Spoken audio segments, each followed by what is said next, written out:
Luke 9. When Herod Antipas, the ruler of Galilee, heard about everything Jesus was doing, he was puzzled. Some were saying that John the Baptist had been raised from the dead. Others thought Jesus was Elijah or one of the other prophets risen from the dead. I beheaded John, Herod said. So who is this man about whom I hear such stories? And he kept trying to see him. Herod Antipas, the king, soon heard about Jesus because everyone was talking about him. Some were saying, this must be John the Baptist raised from the dead. That's why he can do such miracles. Others said he is the prophet Elijah. Still others said he is a prophet like the other great prophets of the past. When Herod heard about Jesus, he said, John, the man I beheaded, has come back from the dead. For Herod had sent soldiers to arrest and imprison John as a favor to Herodias. She had been his brother's Philip's wife, but Herod had married her. John had been telling Herod, it's against God's law for you to marry your brother's wife. So Herodias bore a grudge against John and wanted to kill him, but without Herod's approval, she was powerless, for Herod respected John, and knowing that he was a good and holy man, he protected him. Herod was greatly disturbed whenever he talked with John, but even so, he liked to listen to him. Herodias' chance finally came on Herod's birthday. He gave a party for his high government officials, army officers, and the leading citizens of Galilee. Then his daughter, also named Herodias, came in and performed a dance that greatly pleased Herod and his guests. Ask me for anything you like, the king said to the girl, and I will give it to you. He even vowed, I will give you whatever you ask up to half my kingdom. She went out and asked her mother, what should I ask for? Her mother told her, ask for the head of John the Baptist. So the girl hurried back to the king and told him, I want the head of John the Baptist right now on a tray. Then the king deeply regretted what he had said, but because of the vows he had made in front of his guests, he couldn't refuse her. So he immediately sent an executioner to the prison to cut off John's head and bring it to him. The soldier beheaded John in the prison, brought his head on a tray, and gave it to the girl, who took it to her mother. When John's disciples heard what had happened, they came to get his body and buried it in a tomb. When Herod Antipas, the ruler of Galilee, heard about Jesus, he said to his advisors, this must be John the Baptist raised from the dead. That is why he can do such miracles. For Herod had arrested and imprisoned John as a favor to his wife, Herodias, the former wife of Herod's brother Philip. John had been telling Herod, it is against God's law for you to marry her. Herod wanted to kill John, but he was afraid of a riot because all the people believed John was a prophet. But at a birthday party for Herod, Herodias' daughter performed a dance that greatly pleased him. So he promised with a vow to give her anything she wanted. At her mother's urging, the girl said, I want the head of John the Baptist on a tray. Then the king regretted what he had said, but because of the vow he had made in front of his guests, he issued the necessary orders. So John was beheaded in the prison, and his head was brought on a tray and given to the girl, who took it to her mother. Later, John's disciples came for his body and buried it. Then they went and told Jesus what had happened. As soon as Jesus heard the news, he left in a boat to a remote area to be alone. But the crowds heard where he was headed and followed on foot from many towns. Jesus saw the huge crowd as he stepped from the boat, and he had compassion on them and healed their sick. That evening, the disciples came to him and said, this is a remote place and it's already getting late. Send the crowds away so they can go to the villages and buy food for themselves. But Jesus said, that isn't necessary, you feed them. But we have only 5 loaves of bread and 2 fish, they answered. Bring them here, he said. Then he told the people to sit down on the grass. Jesus took the 5 loaves and 2 fish, looked up toward heaven, and blessed them. Then breaking the loaves into pieces, he gave the bread to the disciples, who distributed it to the people. They all ate as much as they wanted, and afterward, the disciples picked up 12 baskets of leftovers. About 5,000 men were fed that day, in addition to all the women and children. The apostles returned to Jesus from their ministry tour and told him all they had done and taught. Then Jesus said, let's go off by ourselves to a quiet place and rest a while. He said this because there were so many people coming and going that Jesus and his apostles didn't even have time to eat. So they left by boat for a quiet place where they could be alone. But many people recognized them and saw them leaving, and the people from many towns ran ahead along the shore and got there ahead of them. Jesus saw the huge crowd as he stepped from the boat, and he had compassion on them because they were like sheep without a shepherd. So he began teaching them many things. Late in the afternoon, his disciples came to him and said, "This is a remote place, and it's already getting late. Send the crowds away so they can go to the nearby farms and villages and buy something to eat."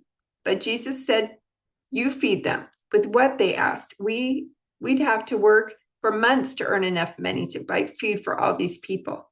"How much bread do you have?" he asked. "Go and find out." They came back and reported, "We have 5 loaves of bread and 2 fish. Then Jesus told the disciples to have the people sit down in groups on the green grass. So they sat down in groups of 50 or 100. Jesus took the 5 loaves and 2 fish, looked up toward heaven, and blessed them.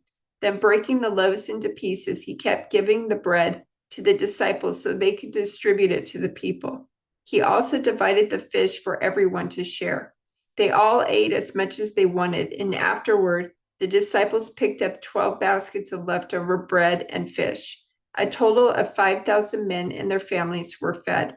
When the apostles returned, they told Jesus everything they had done. Then he slipped quietly away with them toward the town of Bethsaida. But the crowds found out where he was going, and they followed him. He welcomed them and taught them about the kingdom of God, and he healed those who were sick. Late in the afternoon, the 12 disciples came to him and said, "Send the crowds away to the nearby villages and farms so they can find food and lodging for the night. There is nothing to eat here in this remote place." But Jesus said, "You feed them." "But we have only 5 loaves of bread and 2 fish," they answered. "Or are you expecting us to go and buy enough food for this whole crowd?" For there were about 5,000 men there. Jesus replied, "Tell them to sit down in groups of about 50 each." So the people all sat down. Jesus took the 5 loaves and 2 fish, looked up toward heaven, and blessed them. Then, breaking the loaves into pieces, he kept giving the bread and fish to the disciples so they could distribute it to the people. They all ate as much as they wanted, and afterward, the disciples picked up 12 baskets of leftovers. After this, Jesus crossed over to the far side of the Sea of Galilee, also known as the Sea of Tiberias. A huge crowd kept following him wherever he went because they saw his miraculous signs as he healed the sick. Then Jesus climbed a hill and sat down with his disciples around him. It was nearly time for Jewish Passover celebration. Jesus soon saw a huge crowd of people coming to look for him. Turning to Philip, he asked, "Where can we buy bread to feed all these people?" He was testing Philip, for he already knew what he was going to do. Philip replied, "Even if we worked for months, we wouldn't have enough money to feed them." Then Andrew, Simon Peter's brother, spoke up. "There's a young boy here with 5 barley loaves and 2 fish. But what good is that with this huge crowd?" "Tell everyone to sit down," Jesus said. So they all sat down on the grassy slopes. The men alone numbered about 5,000. Then Jesus took the loaves, gave thanks to God, and distributed them to the people.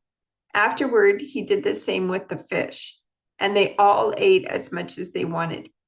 After everyone was full, Jesus told his disciples, "Now gather the leftovers so that nothing is wasted." So they picked up the pieces and filled 12 baskets with scraps left by the people who had eaten from the 5 barley loaves. When the people saw him do this miraculous sign, they exclaimed, "Surely he is the prophet we have been expecting." When Jesus saw that they were ready to force him to be their king, he slipped away into the hills by himself.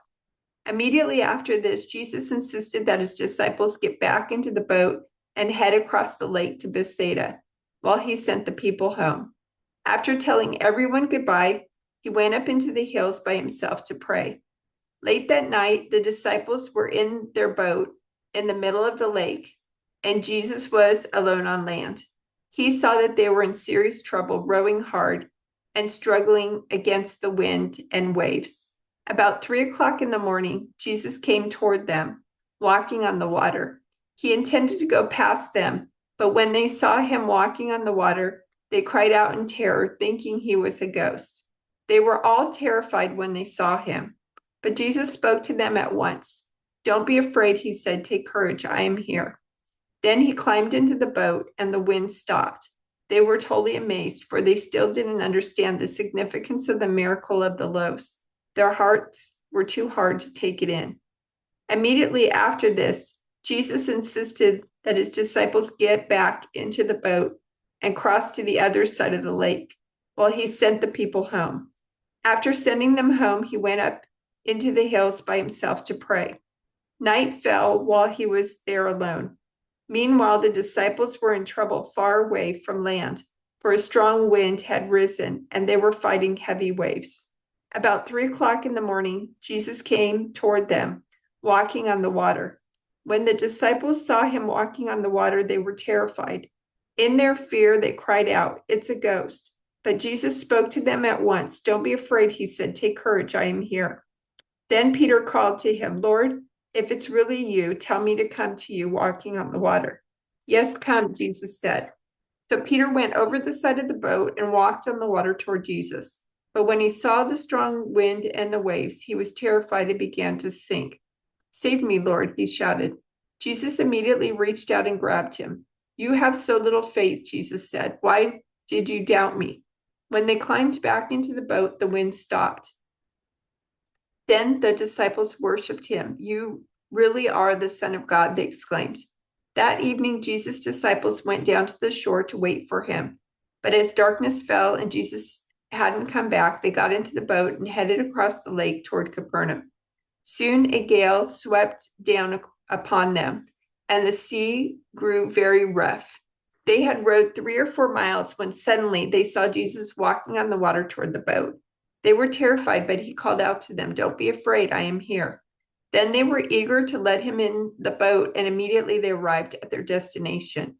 After they had crossed the lake, they landed at Gennesaret. They brought the boat to shore and climbed out. The people recognized Jesus at once, and they ran throughout the whole area, carrying sick people on mats to wherever they heard he was. Wherever he went, in villages, cities, or the countryside, they brought the sick out to the marketplaces. They begged him to let the sick touch at least the fringe of his robe, and all who touched him were healed. After they had crossed the lake, they landed at Gennesaret. When the people recognized Jesus, the news of his arrival spread quickly throughout the whole area, and soon people were bringing all their sick to be healed. They begged him to let the sick touch at least the fringe of his robe, and all who touched him were healed.